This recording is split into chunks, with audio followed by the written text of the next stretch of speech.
Hey, I'm Daniel. Before I get into the mess with my living situation, make sure to like and subscribe to stay in the loop for more stories like this. Living in one half of a duplex might seem convenient, especially when your landlords are your own parents. But trust me, it's not as cozy as it sounds.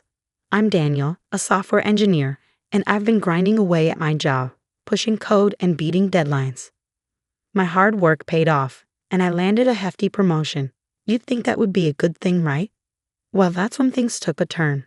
On the other side of the duplex lives my sister Lucy, sweet enough, but she hasn't held a job in, well, forever.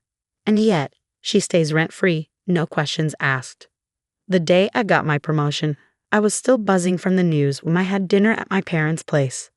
So, Daniel, your mom and I have been talking. My dad started, passing me the mashed potatoes like it was just another casual chat about the weather. Aha! I said, waiting for the news as I forked a heap of potatoes. With this new promotion, we think it's fair if you start paying double the rent you've been paying. It'll help cover more of the household expenses. I nearly choked. Double? Just because I got a raise? My mom chimed in, wiping her hands on her apron. It's only fair, honey. You're making more, and we figured you wouldn't mind contributing a bit more to the house. A bit more? It felt like they wanted me to fund the entire household. What about Lucy? I asked, trying to keep my voice steady. Is she going to start paying rent too? That's different, Daniel, Dad said, his tone final. Lucy's situation isn't as stable as yours. Stable. Right, because working hard and earning your keep apparently makes you a prime candidate for family exploitation. The rest of the dinner blurred by in frustration. I retreated to my side of the duplex, my mind racing. The walls, which I'd once found charmingly thin, now felt suffocating. A couple of days later, Lucy dropped by. Hey, I heard about the rent hike, she said, leaning on my kitchen counter as I brewed some coffee. That sucks, but I mean, can't you afford it? It's not about affording it, I replied, handing her a mug. Don't you think it's unfair that you live rent-free while I'm supposed to pay double just because I got a raise? Lucy shrugged, a little too nonchalantly. I guess, but what can you do? They're our parents. What can you do? I thought about that a lot. Was I just supposed to accept this because they were family? The whole situation felt like a slap in the face for trying to be successful. One evening, I decided to talk to them again. I invited them over, hoping to make them see reason. I've been thinking about this whole rent situation. I began once we'd all settled in the living room with cups of tea. We appreciate you being understanding, Mom said with a smile. Understanding? More like being walked over. Actually, I don't think I am understanding, I countered. Why should I be penalized for being successful? And why isn't Lucy expected to contribute? Dad's eyebrows shot up. Penalized? Son, we thought you'd be proud to help out more. I am proud to help, but not at the expense of fairness. This arrangement doesn't make sense. They exchanged looks, the kind that told me this conversation was over before it even started. Well, think about what you said, Dad finally offered, but his non-committal tone said it all. I was left to stew in my thoughts, the weight of family expectations bearing down on me. How was I going to navigate this without burning bridges? Or was it time to stand my ground, even if it meant shaking up our family dynamics? As I turned these thoughts over, I realized that sometimes standing up for yourself is hardest when it's against the people you love. But maybe it was time they saw me not just as a successful son, but as someone worthy of the same respect and fairness they showed my sister. Daniel, why can't you just accept it? You've got the money, Lucy said, her words grating on me as we sat across from each other at the small kitchen table. It was late, but this conversation couldn't wait. Lucy, it's not about the money. It's about fairness. You live here for free, while I'm supposed to just fork over twice what I used to pay because I got a promotion. But you're doing so well, and I'm still figuring things out. Figuring things out. I'd heard that excuse for years, ever since Lucy dropped out of college, yet nothing ever seemed to get figured out. Not that our parents ever pushed her. It doesn't look like you're trying very hard to figure it out, Lucy. When was the last time you even looked for a job? She fiddled with the edge of a coaster, avoiding my eyes. I don't know. Jobs are tough, Daniel. Not everyone's cut out for the grind. The grind? I echoed, exasperated, not asking you to launch a startup, just to contribute something, anything. She sighed, a familiar sound of retreat. Maybe you're right. Maybe I could help out a bit more around here. Around here? I shook my head. No, Lucy. By getting a job, by paying rent, by showing our parents you're not just waiting for handouts. She finally looked up, her expression a mix of annoyance and shock. You really think they'd ask me for rent? They should, I said firmly. It's only fair. Why should I be the only one burdened because I'm responsible? Because you can handle it, Daniel. I'm not like you. I don't have things figured out. You never will if you keep avoiding responsibility like this. We glared at each other, the tension thick between us. Our parents had always played favorites, but this was getting ridiculous. I stood up, my chair scraping back loudly. I'm not going to keep being the only one who pays. It's not right, and you know it. Where's this coming from all of a sudden? Because of a little extra rent. A little extra. Lucy, it's double. And it's not just about the money, it's about how they treat us. You get everything on a silver platter, while I have to earn every crumb. She stood too, her face hardening. Maybe if you weren't so uptight about everything, they'd cut you some slack. Cut me some slack. I laughed bitter. I don't need slack, I need equity. I'm going to talk to them, Lucy. This isn't over. She rolled her eyes. Good luck with that, Daniel. They're not going to change, and neither am I. As she stormed out, I knew this was only the beginning. I needed a plan, something to make our parents see the imbalance they'd nurtured for so long. This wasn't just about rent, it was about respect and being valued equally. I was determined to fight for it, no matter what it took. The next morning, I carefully laid out several papers on the kitchen table, utility bills, financial statements, all under the warm sunlight streaming through the window.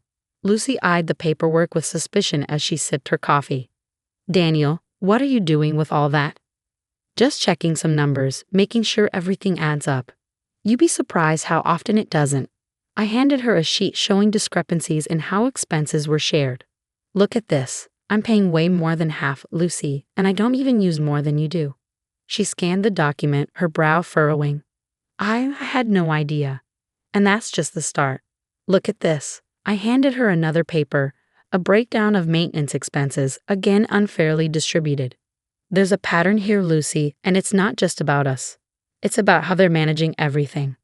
Lucy was silent for a long moment, the realization dawning on her. So, what are you saying? I'm saying maybe it's time we both stood up for a fair deal, and that starts with you getting a job. Her eyes widened. Me? Where would I even start?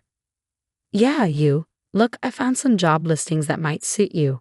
I slid a printed list across to her.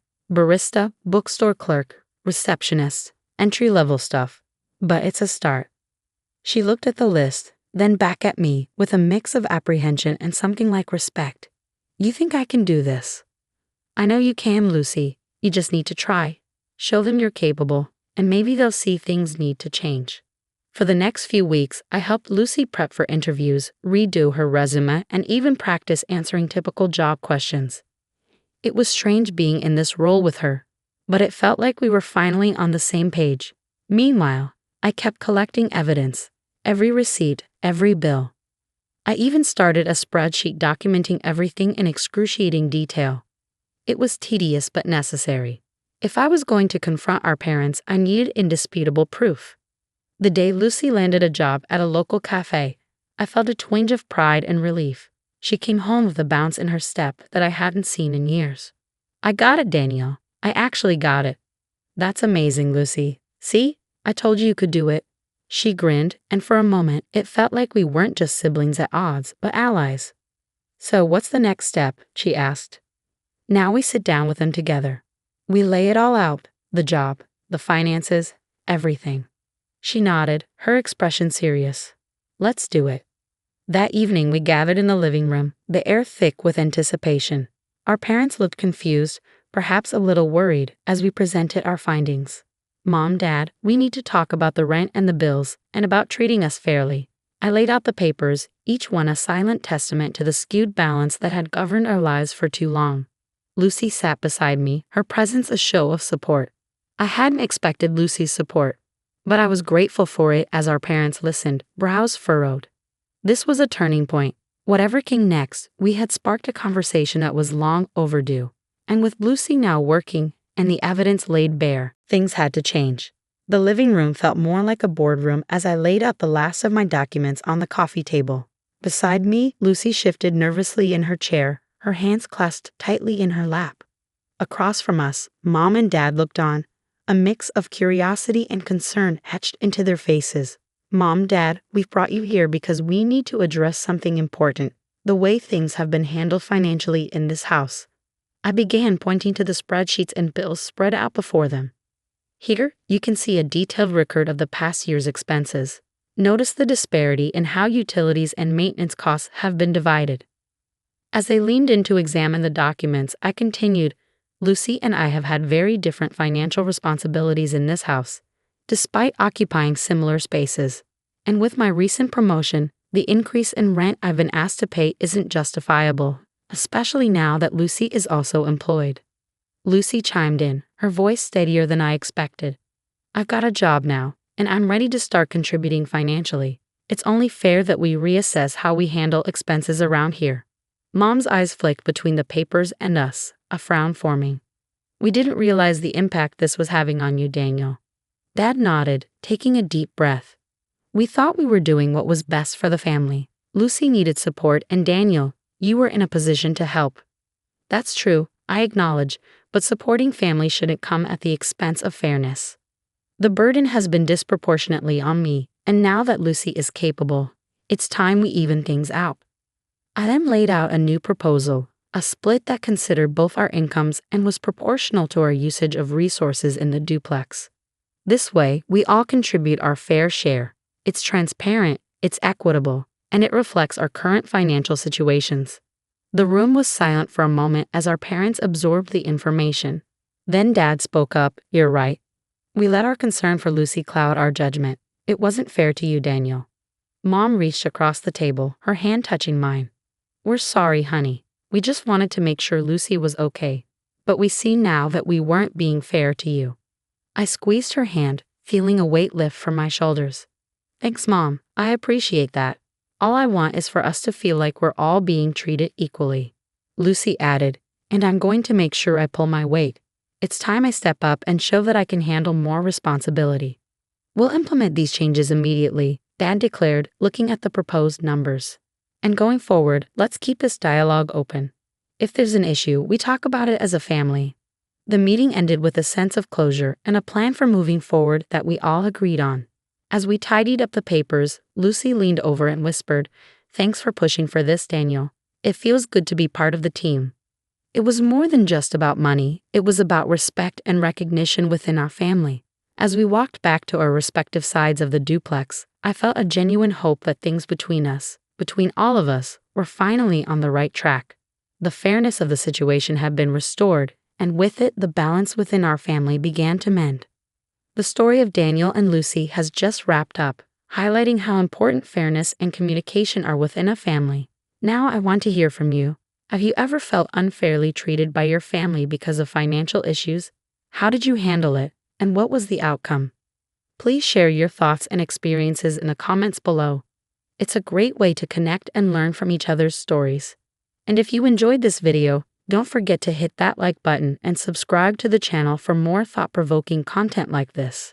Your support helps keep these stories coming.